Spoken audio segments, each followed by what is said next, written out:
Most people think winning an argument is about being smarter. It's not. Some of the most persuasive people in the world aren't the most intelligent people in the room. They're simply the people who understand how conversations actually work. For years, I thought arguments were battles of knowledge. If I had more facts, I'd win. If I had the better point, I'd win. If I was right, people would automatically agree with me. I was wrong. The reality is that people rarely change their minds because of information alone. They change their minds because of how information is delivered. And once I understood that, everything changed. Today, I want to share 6 powerful communication techniques that can completely transform the way you handle disagreements.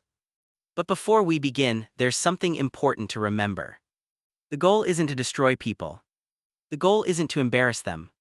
And the goal definitely isn't to win at all costs. The real goal is influence.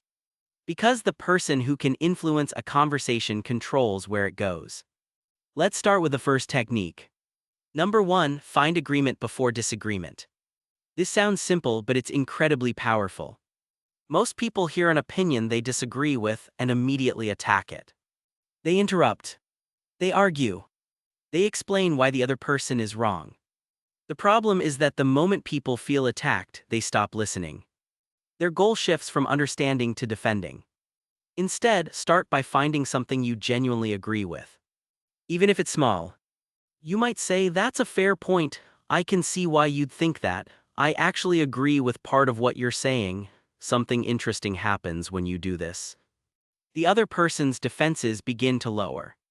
They stop preparing for a fight. They start paying attention.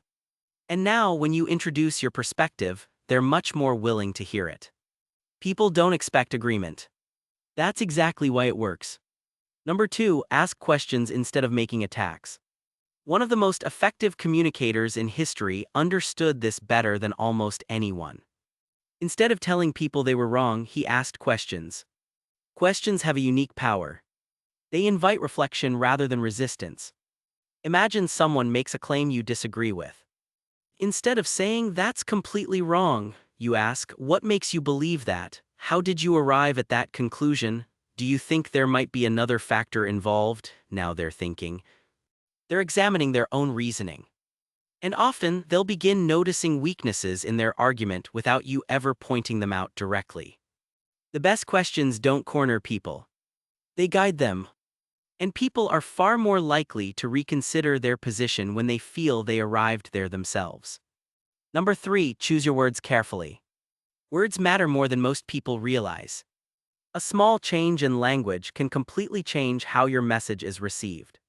For example, compare these 2 statements, "You're being unreasonable," and "I'm having trouble understanding this perspective." One creates conflict. The other creates conversation. Notice the difference. One attacks the person. The other focuses on the issue. The most persuasive communicators avoid language that immediately triggers defensiveness. They express their thoughts without making the other person feel personally attacked. They understand that people protect their identity far more fiercely than they protect their opinions. If you want people to listen, speak in a way that allows them to stay open. Number 4, use evidence wisely. Many people assume that the person with the most facts automatically wins. Not necessarily. Facts are important. Evidence matters. But overwhelming people with information often creates the opposite effect. When people feel buried under statistics, studies, and endless details, they stop engaging. Instead of throwing every fact you know into a conversation, choose your strongest evidence. Make it simple. Make it clear. Make it relevant. One powerful fact often has more impact than 20 forgettable ones. The goal isn't to impress people with how much you know. The goal is to help them understand what matters most. Knowledge becomes persuasive when it's organized, not when it's overloaded. Number 5, structure your points in groups of 3. There's something fascinating about the human brain. We naturally respond to patterns. And one of the strongest patterns is the number 3. 3 points feel complete. 3 examples feel balanced. 3 reasons feel convincing. Think about how often you hear this structure: life, liberty, and happiness, reduce costs, improve results, and save time. Simple, practical, and effective. When you organize your arguments into 3 clear points, people find them easier to remember and easier to follow. Instead of presenting a scattered collection of ideas, you're presenting a framework. And frameworks are persuasive. The next time you're making an important point, try giving 3 reasons instead of 1. You'll immediately sound more organized and more confident. And now for the final technique. The most powerful one of all. Number 6, stay calm when others become emotional. This is where most arguments are truly won or lost. Not through facts. Not through clever lines. Not through perfect logic. Through emotional control. When people become frustrated, they often start speaking faster. They raise their voice. They interrupt. They become reactive. The person who remains calm instantly gains an advantage. Why? Because calmness communicates confidence. It communicates certainty. It communicates control. Imagine 2 people arguing. One is visibly angry. The other remains composed, relaxed, and thoughtful. Who appears more credible? Who appears more confident? Most people will instinctively trust the calm person. Not because they're necessarily right. Because they appear more in control of themselves. And self-control is one of the strongest signals of confidence. The moment you stop trying to win emotionally and start responding thoughtfully, the entire dynamic changes. So what separates great communicators from everyone else? It's not intelligence alone. It's not knowledge alone.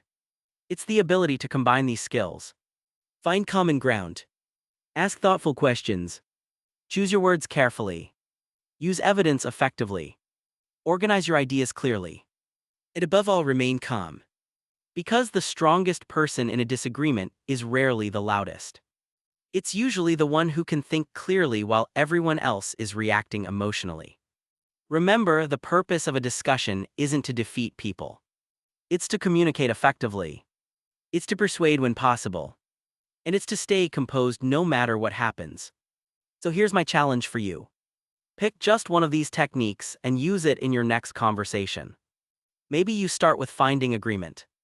Maybe you practice asking better questions. Maybe you focus on staying calm under pressure. Start with one. Master it. Then add another. Over time, you'll notice something remarkable. Arguments become easier. Conversations become more productive. And people begin listening to you differently. Not because you're talking louder, but because you're communicating smarter. Thank you for watching. And if this message helped you, let me know which technique you're going to try first. I'd love to hear your thoughts. And I'll see you in the next video.